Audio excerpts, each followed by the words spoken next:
Hi everyone! So, ayan, medyo na-busy ako. Hindi ako nagkaroon ng mga daily vlog nitong mga nakaraan. Gawa nga ng na-busy tayo sa gender reveal natin. So, we just confirmed that we have a baby boy. So, I'm just praying talaga na healthy and safe yung maging delivery natin. And right now, so far, kamusta naman ang mga trades natin? From the time na nagkaroon ng massive drop si gold from imagining 9,000 plus pips yung binagsak niya. So, buti na lang nakapag-take profit na ako. Nagtanda na ako kasi guys, nangyari na to noong October. Guys, nag-all-time high si gold noong October. I was up around $7,000. Nag-take profit naman ako ng mga around 40,000. And nag-iwan ako ng 30K. Pero ayun, nagkaroon siya ng massive drop after magkaroon niya ng double top candlestick pattern. And right now, ganun naman nangyari. Pero ito mas malala. Kasi during that time, mga 3,000 pips lang yung binagsak. Pero ito, 9,000 pips, diba? So ano ba yung mga fundamental aspect? Bakit siya babagsak ng ganun kataas? Number one is yun nga, diba nag-announce bigla nga itong si Trump na kung sino yung possible maging replacement ni Jerome Powell sa kanyang retirement sa May. So we heard na itong papalit na bagong Fed chairman is possible na approve sa kanya na magbagsak na interest rate. Which is yun naman talagang inaantay diba ni Trump kung niya ibagsak yung interest rate. However, syempre kailangan kasing i-manage yun. Hindi pwedeng magbagsak basta-basta ng interest rate kasi kapag masyadong mababa yung interest rate, syempre babagsak din yung value ng US dollar, diba? So kung mababa ang value ng US dollar, then most definitely, syempre tayo ang papaldo sa gold. So tayo magbe-benefit sa gold nun. Pero syempre kailangan siyang kontrolin ng Fed chairman. Kailangan niya ma-stabilize yun. Kasi hindi naman pwedeng sobrang taas ng inflation sa US. Kasi just so you know, kapag nagbababa ng interest rate, tumataas din ang inflation. Bukod sa bumababa na yung value ng USD. So, hindi talaga ikakabuti, kumbaga, ng USD currency yung pagbaba ng interest rate. So, ngayon, pagka-announce nun, bumagsak na. Diba? Nakita nyo, sobrang lakas ng drop nun in one single day. Another is, syempre, nandiyan pa rin yung war sa Middle East, nandiyan pa rin yung inflation, nandiyan pa rin yung possible rate cut. So, marami pa rin mga fundamental aspects bakit talaga binagsak yun. And also, syempre, for the past few weeks, napapansin nyo, yung January, talagang mula December hanggang January, talagang paakyat si gold. As in, nag-rally up siya. And kung mapapansin nyo, halos walang mga correction na nangyari. As in, tuloy-tuloy na bullish candlestick lang yung umakyat-akyat. So, hindi yun healthy for market. Kailangan ang market meron siyang higher high, higher low, higher high, higher low para masabi natin healthy ang isang market. So kapag gano'n yung nangyayari sa market, sobrang bullish siya talaga na hindi siya nagpapakita ng mga signs of corrections or pullback, then anytime soon talaga babagsak siya ng bonggang-bongga.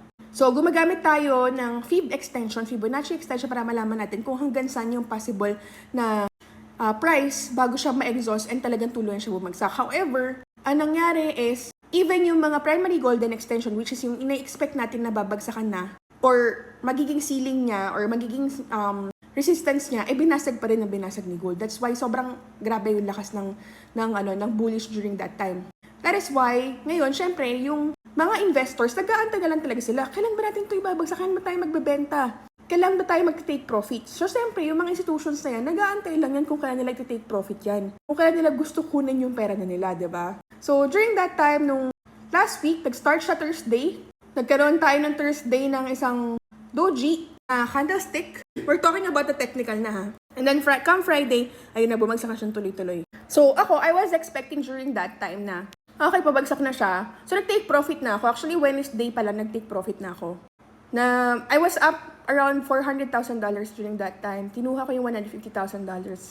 And then, hindi ko na nakuha yung iba. Pero okay lang, malaki na yung 150. And then, I was expecting na magbabounce lang siya sa Fibonacci retracement. So, naglagay tayo ng Fibonacci retracement. However, hindi binasag niya yung Fibonacci retracement natin sa daily time frame. So, sobrang lakas talaga. And ngayon, tignan natin yung chart para at least makita nyo siya exactly. Yung mga pinagsasabi ko, di ba? Hirap kasi imaginein kung hindi na nakikita sa chart.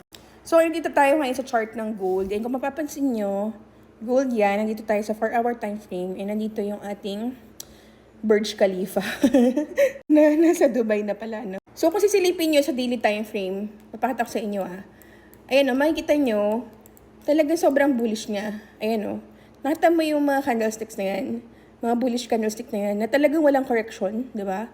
So, ito, kailangan meron yung nagko-correct yan somehow kasi dapat nagka-create yung market ng higher highs and higher lows, di ba? Para masabi natin na talagang bullish siya. However, yun nga, sa sobrang lakas ng mga bullish, medyo nakakakabato. Pero maraming pumaldo dito. So, if yan, tinake profit mo yan, then good for you. Pero for those na hindi nag-take profit, sorry na lang, di ba? So, ito yung nabanggit ko sa inyo last time, di ba? Nakatay kanina, nabanggit ko sa inyo na nag-double tap.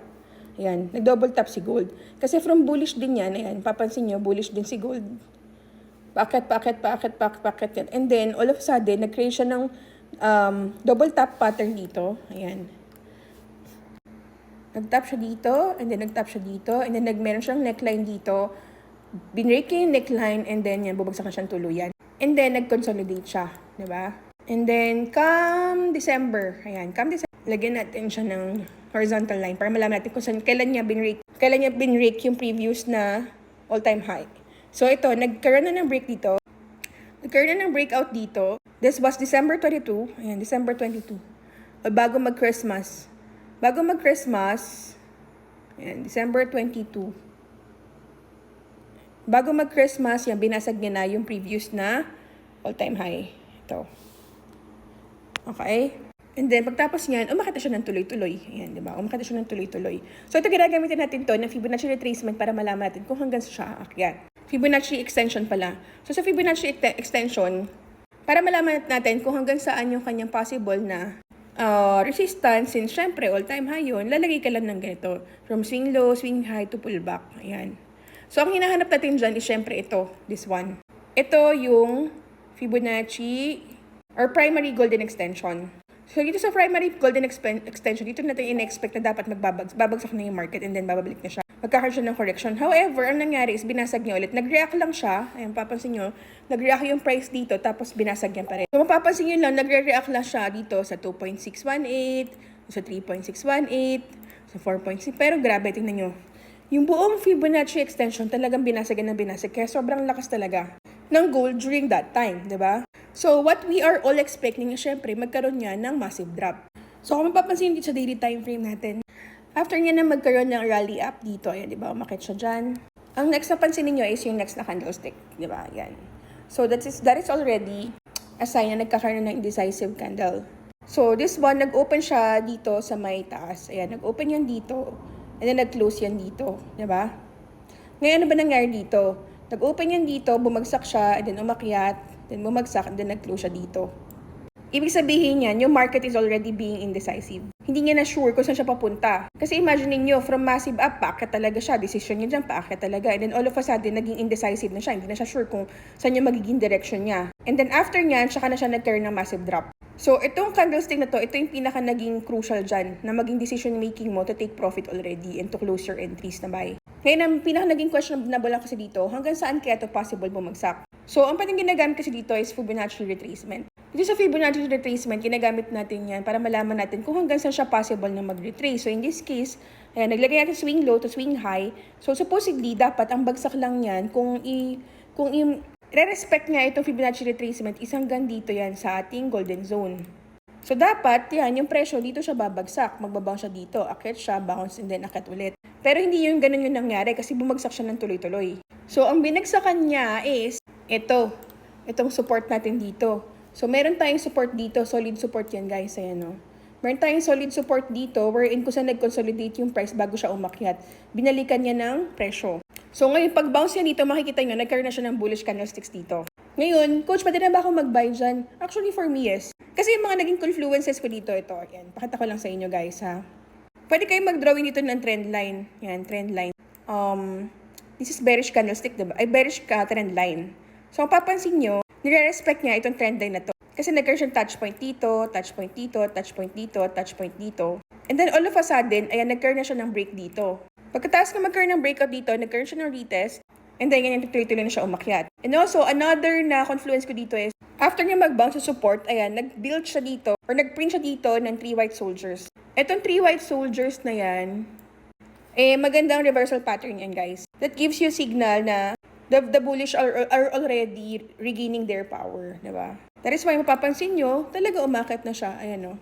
So, ngayon kung mag-swing trade ka dito, pwede ka dito sana nag-entry. From the time na nagkaroon ng 3 white soldiers, pwede ka mag-SL somewhere, TP here. Then, meron kang setup na 1:2 risk-reward ratio. So, yun guys, kung papansin nyo, itong setup na to, ginamit ko rin dito. Actually, in-execute ko yan, tinrade ko yan dito sa aking account. So, ngayon, papansin nyo dito sa 4-hour time frame, yes, 4 time frame, even sa MA200 natin, ayan, nirespect niya guys. MA200, nirespect niya, nag-bounce siya dito, lumagpas lang ng onte. And then, after nyan, ay umakit na rin talaga siya, diba? So, in-execute natin tong trade na to dito. So, hopefully, ito, mag-play out siya. So, nakapag-take profit naman na tayo dito. So, goods naman na tayo dito. But, ayan, in-expect ko na ito, this setup will play out. So, we have an entry here sa pinakamababa nating entry sa 4701. And then, possibly, pinaka-take profit natin would be around, bago siya mag-resistance sa 5,526. Hindi ko lang natin alam kung gaano katagal to. Pero, hopefully, mabilis lang. And for our SL, ayan, 4324. Pero kasi dito, naka-positive SL na tayo. Mapapansin nyo yung SL natin naka-break even na siya. Ayan o. Naka-break even na siya dyan, guys. So, ayun, guys. Right now, ayan, meron tayong running profit. Ayan, running profit na nasa $12,000. And ito yung ating mga trades. So, ito hindi ko pa rin close to. Ito yung ating mga position trades. Ito yung mga recent trades natin. Ayan. So, yung iba nag-close na. Kinlosein natin yung time na bumagsak yung market. Pero the rest, ayan. Running profit pa rin naman siya. Diba? And then, ayan. Running profit to. And then, history, ayan. We have a total of $43,000 na mga take profit natin this week. So, ayun lang guys. I hope mayroon kayo natutunan today. Hopefully, makapag-TA ulit tayo tomorrow. So, ayun lang guys. Good luck sa mga setups nyo. See you again tomorrow.